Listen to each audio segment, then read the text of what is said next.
Damos continuidade ao programa Anatomia do Poder e entrevistando o meu queridíssimo amigo José Pastore, confrade na Academia Internacional de Direito e Economia, Academia Paulista de Letras, no prêmio do CIEE, na FEComércio, enfim. Temos uma longa vida de trabalhos comuns, sempre com os mesmos ideais, que é importante. Como eu faço em todos os nossos programas, eu entrego um livro. Vou entregar o livro 30 anos da Constituição da República Federativa do Brasil, com um trabalho que eu coordeno, o ministro Luiz Roberto Barroso do Supremo, o relator da Constituinte, da Constituição Brasileira, o senador Bernardo Cabral, Ney Prado, diversos professores titulares de universidades da USP, Manuel Gonçalves Ferreira Filho, Zé Ramos Tavares, também titular da USP, Ivete Senise Ferreira, titular da USP, Maria Garcia, titular da PUC, a Dilson Dalari, titular da PUC, Sérgio Ferraz, titular da Universidade Federal no Rio de Janeiro, enfim, é uma equipe muito boa. Faço questão de lhe entregar hoje. Olha, agradeço. Livro que saiu há 10 dias atrás. Agradeço muitíssimo. E você, Ives, você foi um elemento chave na Constituinte, trabalhou intensamente e de lá para cá acompanha para e passo tudo aquilo que a nossa Constituição tem de bom e tem de problemático também. Então, cumprimento pela iniciativa e pelo belíssimo livro, que isso aqui vai fazer parte da história, certamente. E eu vou ler com muito interesse. Ótimo, muito obrigado. Mas, pastor, nós estamos conversando sobre a reforma trabalhista e exatamente essa necessidade de esclarecimento. Porque quando a pessoa não tem coragem de apresentar os argumentos e fica nos slogans tentando manipular o povo, porque quem não apresenta, como você demonstrou nos exemplos do primeiro bloco, o que é a realidade, não houve nenhum direito que foi tirado. Quando diz, não, o governo Temer foi contra o trabalhador, eu pergunto para um trabalhador, qual é o seu direito que perdeu? Me diga que direito você perdeu. Isso. Ele não sabe dizer porque não há nenhum. Porque não há nenhum. Se perguntar para qualquer trabalhador, foi contra a reforma, me diga quais são os direitos que vocês perderam. Ele não diz qual é a vantagem que vocês tiveram. Mas não sei, então as vantagens foram essas. Liberdade. Vocês são representados por sindicatos. Agora, um dos pontos que nós teríamos que terminar definitivamente, e que é, a meu ver, o que está na Constituição, o que foi discutido, se eu tenho a possibilidade de livre associação, por que não podemos ter, como existe nos outros países civilizados, liberdade sindical? O sindicato que melhor representar a minha categoria, esse é o sindicato que eu vou me filiar. Por que temos que ter um sindicato que represente em áreas enormes e que faz com que haja uma briga para ter a direção daquele sindicato? Porque na Constituição nós temos, no artigo 5º, liberdade de associação. E mesmo assim, por exemplo, o problema, eu sou obrigado a me filiar ao sindicato. Não é verdade.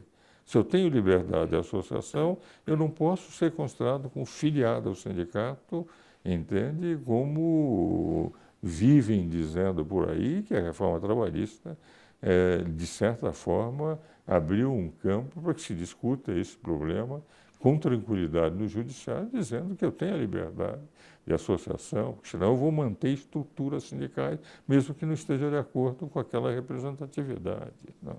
Esses são problemas que, efetivamente, têm preocupado e atrasado a evolução do país.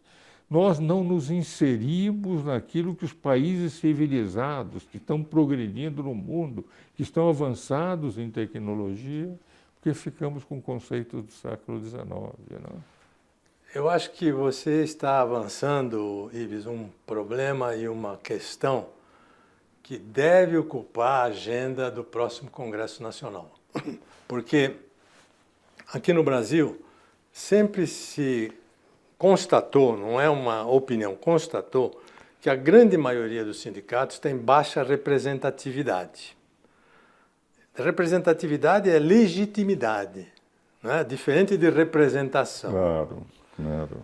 Muito bem, Mas a constatou-se... expressão legitimidade. Legitimidade. Então, já está na literatura, está nas discussões do dia a dia, que poucos são os sindicatos que têm representatividade, ou seja, sindicatos nos quais os seus representados confiam que ele pode fazer um bom serviço para os seus interesses, tanto do lado laboral quanto do lado empresarial. E qual é a razão da baixa representatividade no Brasil? Duas. Primeiro, a contribuição sindical era obrigatória e elas recebiam, todos os sindicatos recebiam esse dinheiro como uma mesada garantida e muitos trabalhavam bem, mas a grande maioria nem sequer trabalhava, nem sequer fazia negociação. A reforma trabalhista acabou com a contribuição obrigatória. E isso gerava uma multiplicação de sindicatos sem nenhuma representatividade. Também. Categorias e subcategorias divididas artificialmente para buscar a contribuição sindical. O outro fator que contribui para a baixa representatividade é a chamada unicidade sindical, que está ali no artigo 8º da Constituição, que diz que os sindicatos só podem ser criados por categoria e em base territorial específica, que não pode ser menor do que um município. Bem, o sindicalismo do mundo, na maior parte dos países, ele segue um outro critério. Qual é o critério? Tanto empregados como empregadores criam o sindicato que achar que é mais conveniente, independente de categoria, independente de base. Há casos até extremos. Vou citar aqui os Estados Unidos. Nos Estados Unidos, os empregados de uma empresa metalúrgica, por exemplo. Se eles quiserem criar um sindicato para eles, eles fazem uma eleição e se tiver 50% mais um, cria o sindicato. Mas se eles não quiserem, é bem extremo esse exemplo, se eles não quiserem criar um sindicato e quiserem contratar os serviços de um sindicato de gráficos para fazer a negociação deles, eles podem contratar, porque eles reconhecem naquele sindicato a utilidade para defender os seus interesses. Muito bem. Então, no Brasil, a contribuição obrigatória foi eliminada pela lei ordinária, reforma trabalhista. A questão da unicidade sindical será debatida, tenho quase certeza, é uma hipótese que eu estou levantando, é o seu feeling também, é o seu feeling, na próxima legislatura. Agora, nós teremos que ter muito cuidado nessa discussão, porque a pluralidade sindical, que funciona bem, por exemplo, na Europa, tem poucos sindicatos, são poucos sindicatos. Além disso, há regras muito claras a respeito da conduta desses sindicatos na negociação coletiva. Nós não podemos simplesmente acabar com essa regra da Constituição e deixar um vácuo sem nenhuma regra. Sem nenhuma regra. Sabe por quê, Ives? Porque numa mesma empresa podem ser criados 3 sindicatos. E o empregador vai perguntar, eu vou negociar com qual? E se negocia com um e o outro não concorda? Isso também aconteceu na Europa quando se instalou a pluralidade sindical, mas ali na Europa, ou por lei ou por negociação, eles foram criando regras para ajustar isso aqui. Por exemplo, na Europa... A grande vantagem na Europa é que o fato de uma liberdade nesse particular gerou poucos sindicatos. Sim, se nós analisarmos no Brasil, são 11 mil sindicatos. Eu atribuo em parte a isso, mas atribuo mais ao fato de que a contribuição é voluntária. Para eu entrar de sócio para 2, 3 sindicatos, vai custar muito dinheiro para mim, tá certo?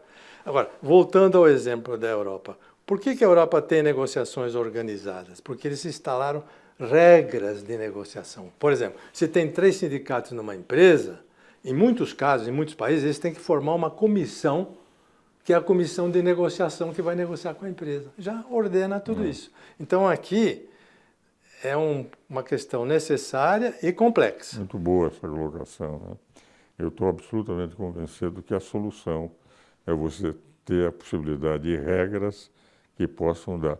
Porque me parece, de um lado, há um princípio no artigo 5º da liberdade de associação que conflita com o problema da unicidade. Se eu tenho liberdade de associação, eu tenho direito de fazer a associação da forma que eu bem entender. E a própria unicidade tem que ser interpretada como está, quando eles dizem sindicato por categoria, eles, na prática se concluiu que seria unicidade. Mas eu posso ter um sindicato por categoria, mas posso também analisar uma exposição maior sem necessidade de mudar a Constituição.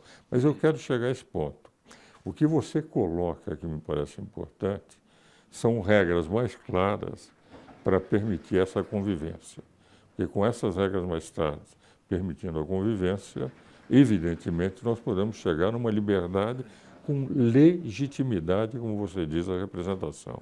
Mas eu tenho a impressão, e estamos terminando, infelizmente, o programa, meu caro pastor, que você vai ter um papel extremamente relevante nas discussões que nós vamos ter no Congresso para esses temas. A reforma sindical, né? A reforma sindical. Que é bem mais complexa do que a trabalhista. Sem essa, e tentar fazer que na reforma sindical nós possamos dar aos sindicatos a função de ser sindicatos e não apenas alavancas para uma carreira política futura. Muito obrigado, pastor. Obrigado a você. Você vai ter um outro Gratíssimo. papel importante na reforma sindical também. Meu caro, um grande abraço e muito obrigado. Senhores telespectadores, espero-os novamente no próximo domingo.